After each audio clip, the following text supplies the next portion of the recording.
Right, good day learners.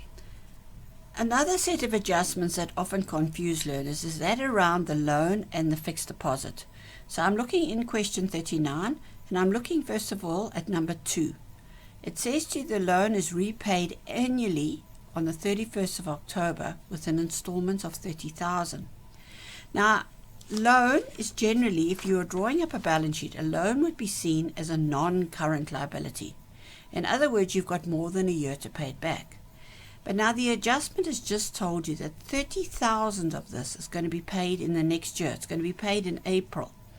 So our financial year ends on the 31st of December. So in 10 months' time, we're going to pay another amount. The important thing is within the next 12 months. Now remember, a non-current liability means a debt that you've got more than a year to pay back. So 30,000 of this, while it's still a loan, it's still a debt, is no longer non-current. You need to start making plans in the short term for that 30,000.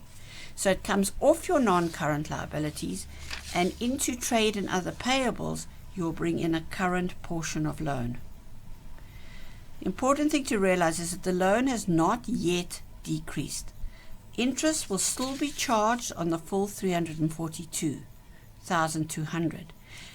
But for planning for the future, we know that if we take away this 312,200 of this loan is in future years. We don't have to worry about it now in this financial year. But we need to plan for the fact that 30,000 is going to be paid in the next year.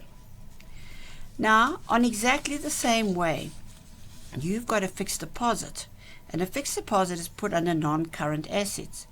Those assets that are there for more than a year. But if we look at the exercise at adjustment number 3, it said 12,500 of the fixed deposit matures in July. So within the next year, again, that's the crucial point, within the next year, 12,500 of this fixed deposit is going to come due to the business. And so they can plan to use this in the next year. So it comes out of the non-current assets, and this time it goes into cash and cash equivalents. It's not in cash form yet, but it will come in. That's where the cash equivalence is. So when the business is planning and looking at liquidity, they're going to look at their cash resources here, and their trade and other payables will tell them what they've got to pay. And if we just look at these two, we can see that in the next year we'll get 12,500, which can be used towards paying off this loan. It's all there for planning so that you can make accurate predictions for the future.